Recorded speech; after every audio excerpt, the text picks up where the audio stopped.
Hi, everybody, and welcome to the Tell Us How to Make It Better podcast. Do you have a plan for your business or home in a disaster? Where I live in Tampa, Florida, we just had another close call with a major hurricane. And one of the things that was so impressive was all the planning that went into place in Tampa, St. Pete, and all the areas around here. There was a plan in place for getting people to emergency shelters, rescuing people after the storm passed, and restoring power as quickly as possible. Now, while there was clearly an area-wide plan, how many individuals and small businesses do you think had the same level of planning? My guest today is Terri Richards. Terri is a disaster management expert, and she's using her knowledge and experience to help small business owners with developing preparedness and continuity plans. But what she teaches them is important information for all of us to learn. I'm George Siegel, and this is the Tell Us How to Make It Better podcast. Your home is probably your biggest investment, and every week we show you warning signs and solutions to help you protect it. Tell Us How to Make It Better is partnering with the Readiness Lab, the home for podcasts, webinars, and training in the field of emergency and disaster services. Terri, thank you so much for joining us today. Thank you for having me. Yeah, I appreciate it. It looks like you're going somewhere. You're out and about today, huh? I'm out and about because of my job in emergency management consulting. I am on the road a lot. Okay, tell us about what you do. You have some impressive credentials in emergency preparedness, helping businesses and families. And so tell us a little bit about that. So, we hear a lot in the media about the increasing number of disasters and the impact that they're having on businesses and families and people in general. And my goal is to get out there and teach people how to prepare for those disasters, how to mitigate some of those things that could be happening, and with businesses, how to get them back up and running as quickly as possible following a disaster so they are losing less revenue. Now, I like to focus, a lot of my podcast focuses on homeowners, but businesses are a huge part of the community. I remember last year with Hurricane Ian, there are scenarios that if Ian had hit here, that up to 60% of the businesses would have been uninhabitable and badly damaged by the hurricane. So businesses need to take this really seriously, don't they? They absolutely do, because a lot of times, especially small businesses, because after a disaster, those are the primary companies that end up shutting down, because the losses are so great. They just don't have the insurance or the capacity to fix everything and start back up again.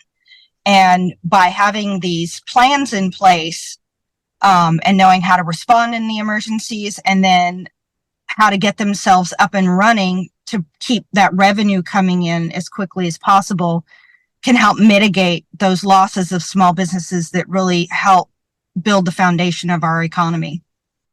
Whenever a disaster comes through, we always seem to see the coastal damage. That's where the media is showing the houses that were damaged. But when a business is destroyed, the effects of that can be pretty far reaching, can't they? It's more than just the business owner. It's everybody that worked there, everybody that went there.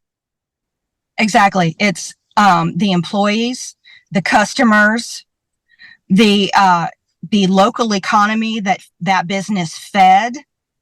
And the repercussions aren't short term. Like when you're talking about a family, they lose their home.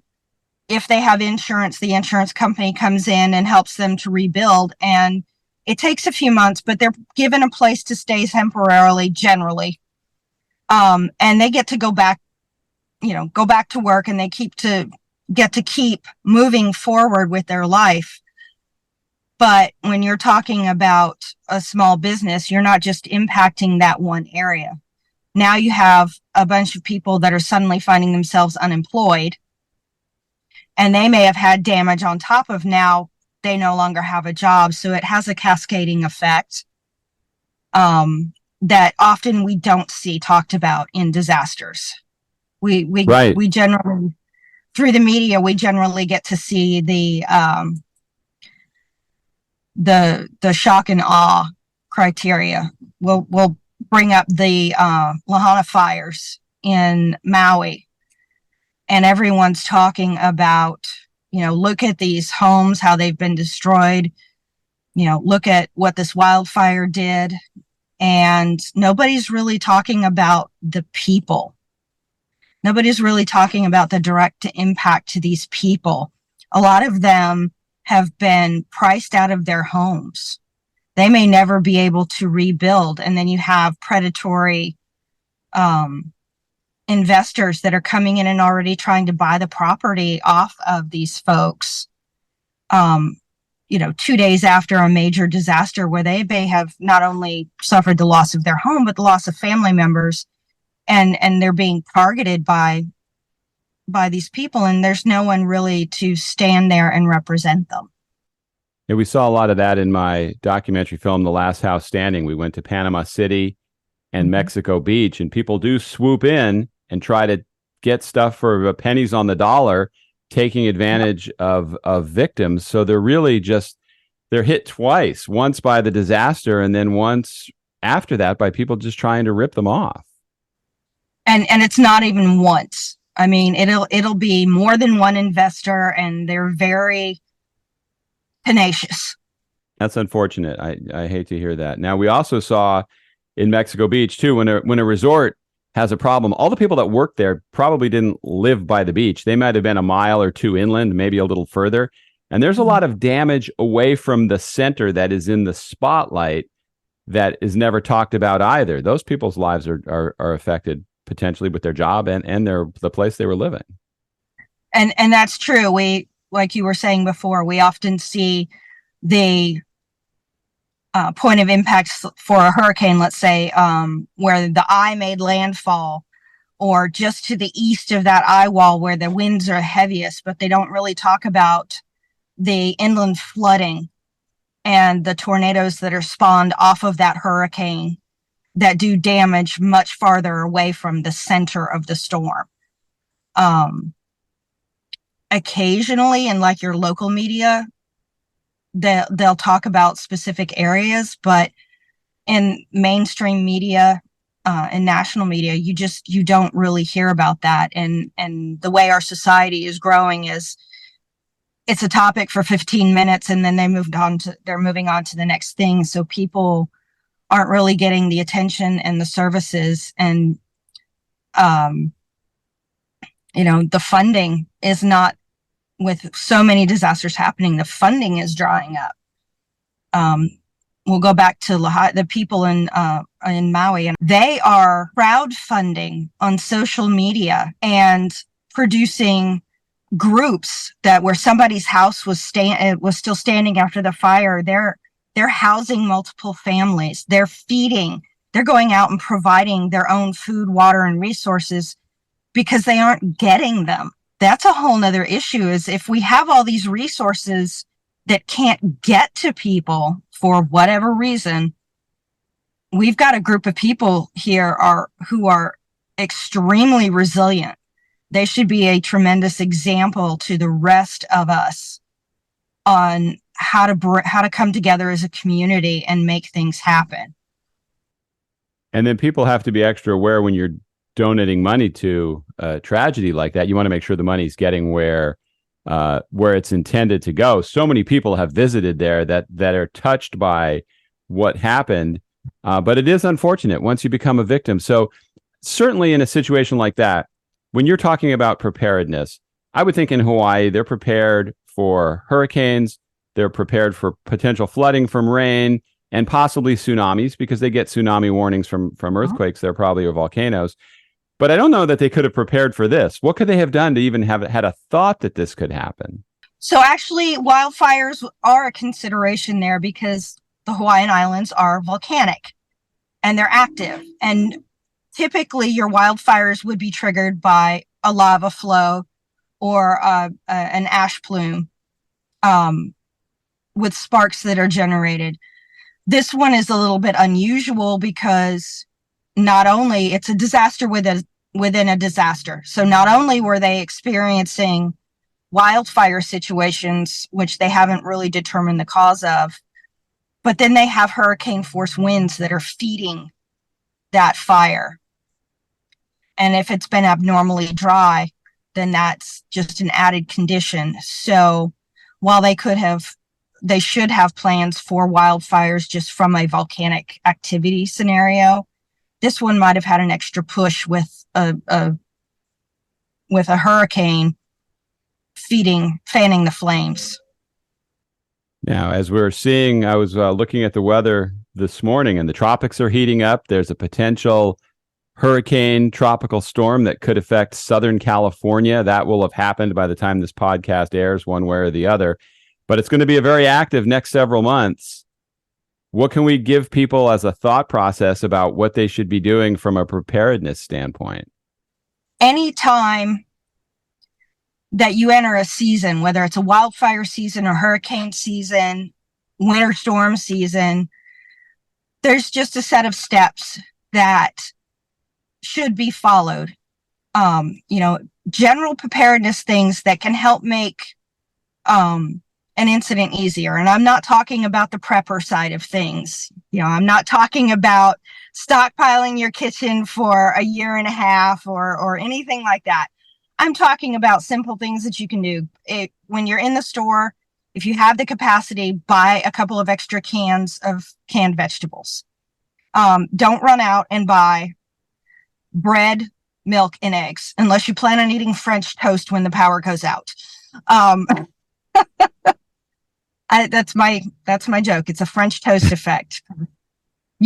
Everything but the bread requires refrigeration, but that's what gets cleaned out of the shelves the first thing anytime there's a preparation for a disaster. That's not what you need to buy. You need to buy those canned goods, those shelf-stable items.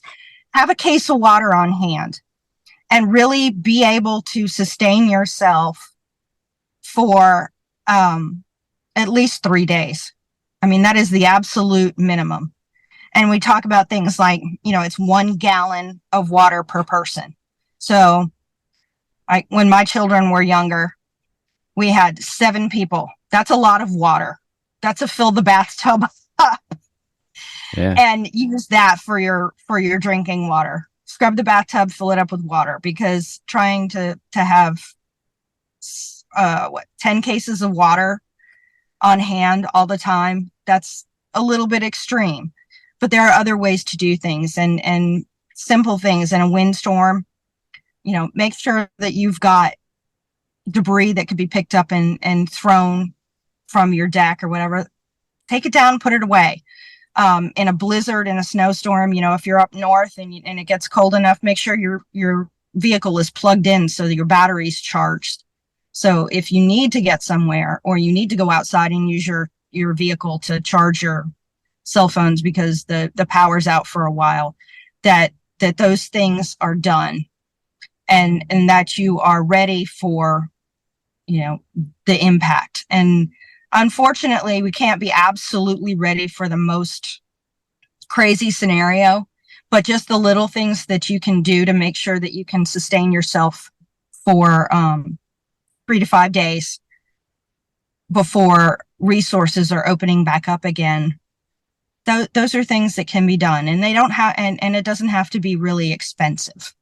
Does it frustrate you when you watch news coverage as a storm is approaching or as an impending disaster is moving in, and there's long lines of people now doing everything at the last minute? Like, we seem to be a society that goes, it's not going to happen to us. Oh my God, it could happen to us. Now we need to do something. I mean, there's always such a lackadaisical approach until the very last minute. So we are very much a reactive society, and there needs to be a lot of effort from the base individual up to our big corporations in being proactive. We keep getting told, and we've seen that the disasters are getting more intense. They're coming more frequently. And we have other considerations long term, glacial melting, so the oceans are rising.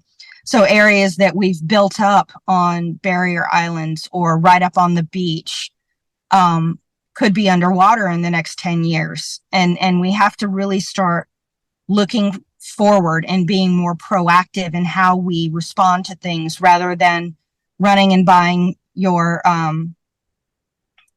gas at the last minute. But with a hurricane, we have notifications up to 3 days out. We start standing, states and counties start standing up operations 3 to 5 days out. They start moving those resources around. So there's no reason that people can't go, hey, we might need to evacuate in 3 days. I better top off my car, so that we don't have that massive run on resources 24 hours before something happens. People also need a better awareness of where they're living. I know on Sanibel Island in Captiva, there's one road that was out of that place. If you wait too long to evacuate, you might never get out. Sometimes it's better to be cautious and have left too early than to wait and go too late. I agree with that. There are a lot of coastal highways that are washed out during storms. And if you have a particularly strong storm, that road overwash can start 2 or 3 days before the actual storm makes impact. And it might be a whole lot harder to evacuate if your vehicle can't handle those obstacles, or if you have an extremely high storm surge and it's already taken the road out before somebody goes, oh, we need to evacuate. And I had a guest on recently. I don't know if you know Barb Payne. We were talking about, she's a disaster expert as well. And we were talking about, I mentioned the term disaster etiquette. And I don't hear it talked about a lot, but it's actually something that's pretty significant if you think about it. I understand what's going on in Hawaii. In a crisis, you have to help your neighbors. If you have humanity, you have to, this is the time that you're tested to do the right thing. But it also points out, what about those people that prepared and have everything, and they have what they need for their family, and their neighbors chose to do nothing? To me, that's always a tough. There were Twilight Zone episodes about that. I mean, there's movies about things like that, because the worst comes out in people in disasters as well. That is true.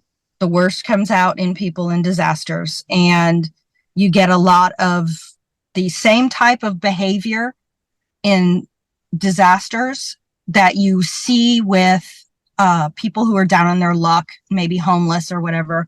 And you get the kind of, I did my part, but you didn't do anything. That's your problem. And really, in situations like that, again, the folks in Hawaii have done an amazing thing. They have demonstrated that even if their house survived, they opened their doors. Even if they didn't have enough, they collected what they could get and they shared it with everybody. And that's the kind of attitude that we need to be promoting. If I have food for my family for 14 days and there's 50 people outside my door that are hungry and I feed all of them, all my plans now have changed. Am I wrong for thinking that way? You're not wrong for thinking that way. And I'm not saying that if there's 50 people outside your door that you should completely give up all your resources for them and not take care of your family. Let's say you have 14 days worth of food, and the expectation that the services are going to start coming back online in 5 days. So maybe you can provide a little bit of food to some of those people and they can share it between themselves, because it doesn't benefit anybody to give up all your resources to help everyone and then have none for your family. There's a limit to what you should do, but hoarding everything and saying, you didn't prepare, so that's your problem, is not the right direction. That's that me, myself, and I mentality that really has just grown so strong in our society that we kind of need to look past a little bit. Oh, I agree. I think it's there's certain times you get tested in life and how you're going to help other people. If you're on a plane, are you helping other passengers out? Or are you just getting out yourself? There's so many disasters. In a fire, are you helping get other people out of the building? I don't know if you ever saw the Seinfeld episode where George was in the fire at the kids' party and he was knocking over old people and kids to get out. Disasters kind of define who you are in a way. They do. And you see all kinds of people in disasters. I've been on a number of responses, and one person will be kind and generous and helpful, and you go down the block and you're met with a shotgun. It really depends on the attitude of the individual, and how they want to present themselves. But really, as a society, if we're going to get through this next scenario and adapt to the changes in our climate and to how the planet responds to those, then we're going to have to be more community and less me, myself, and I, less individual. Now, in the last house standing, we interviewed the mayor of Malibu after the Woolsey fire in 2018. Mm-hmm. And he said with disasters that happen there, people have short memories. Now, obviously, if your house is destroyed and your life is upended, but it's the people who don't have damage in that disaster but kind of got lucky. Do you sense people then take it more seriously next time, or do they have that attitude? It's like you're driving down the road, you almost get in an accident. So for the next 5 minutes, you're really paying attention. And then you go back to blasting the radio, putting your phone in your hand. I mean, how do you think people tend to react? We have, as a species, we have a very short memory, and we don't tend to learn our lessons very effectively. So we have a Category 4 hurricane, or we have a massive wildfire, and we're spared. And the lesson that typically is learned is, oh, okay, well, we've got a hurricane. Or that wildfire, yeah, it burned this direction, so it's not going to come and hit my house. Or the hurricane, it's going to go past me and it's just going to bring some rain and a little bit of wind, but I'm not really going to get impacted from it, so I don't need to. Or one of the other ideologies I see is the talk to the hand. It's not my problem. And we really just have to get around those and really educate people that it is your problem and you do need to be prepared. And even though you're not impacted this time, that's still a potential risk in your area. And maybe you didn't get impacted this time, but the next time, if you're not prepared, then it might be a whole lot worse. And there are things that, for some, it's probably too late. If there's a storm heading your way, you're not getting flood insurance at the last minute. But you can certainly make sure you have homeowners insurance. You can certainly make sure you have an evacuation plan. There's something everybody can do to at least be better off than they would be if they did nothing. Absolutely. And one of the things that we're running into now is insurance companies are starting to leave states with high impact. We've seen that in Florida, where a lot of the homeowners insurance companies have left the state because the same properties just keep getting hit again and again and again, and they're losing money. So they're cutting their losses, if you will. But that doesn't help benefit the people that are still living there. Oh, we see that. We see that with it's tough to get homeowners insurance here. It's tough to get car insurance here in Florida. It is a very challenging situation in that industry.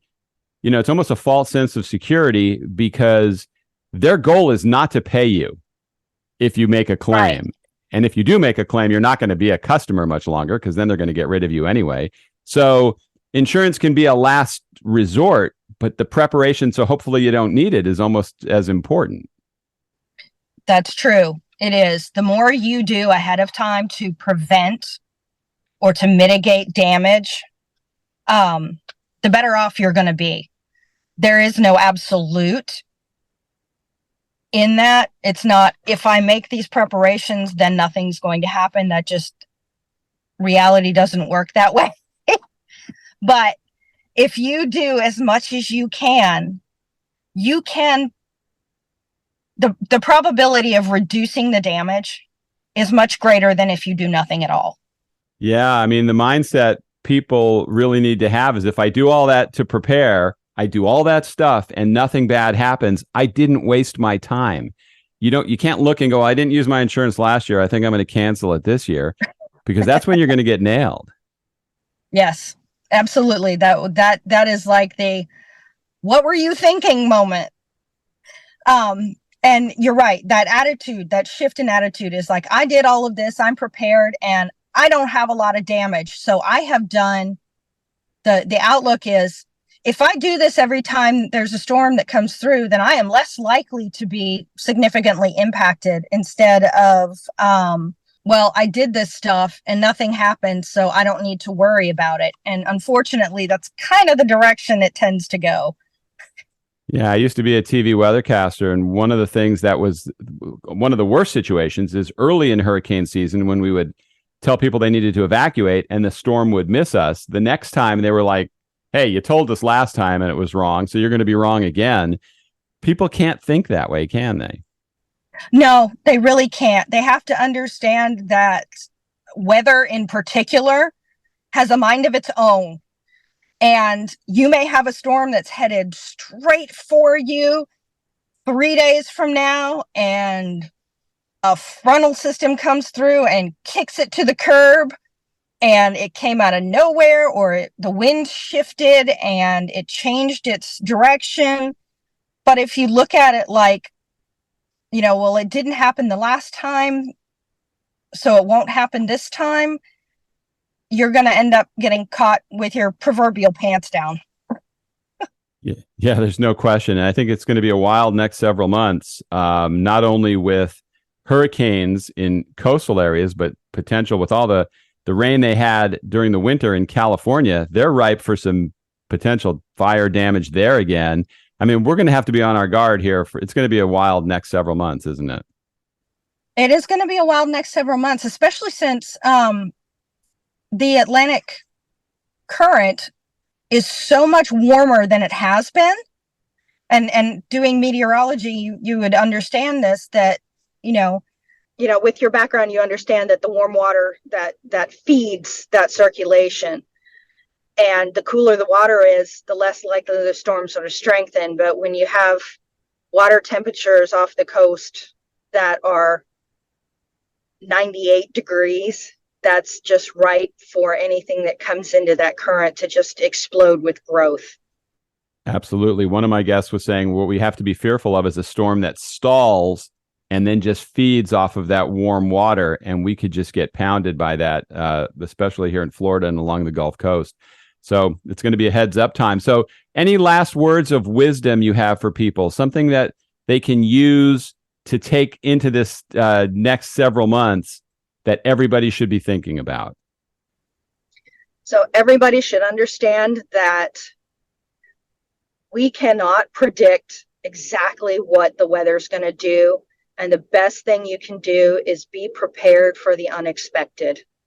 Great advice. And as always, hopefully people will take that to heart, because when you see victims afterwards and the state and how their lives change, you never want to end up like that. You really don't. And the best way to mitigate that is to do that preparedness ahead of time and be more proactive than reactive. All right, Terri, thank you so much for your time today. I really appreciate you joining us. Thank you very much. I'm sorry about the heat emergency that cut off our call. Hey, stuff happens. What are you going to do? It does. And so I turned my truck back on and I cooled off my phone with the air conditioning. Excellent. Well, thank you for your time. Thank you. Thank you for joining me today. All of Terri's contact information is in the show notes. If you have a storm story or a building or remodeling story with a good outcome or a bad outcome, I'd love to have you share it with me. There's a contact form in the show notes. Fill it out, and who knows, you might be featured on a future podcast episode. Thank you for joining me today. See you next time.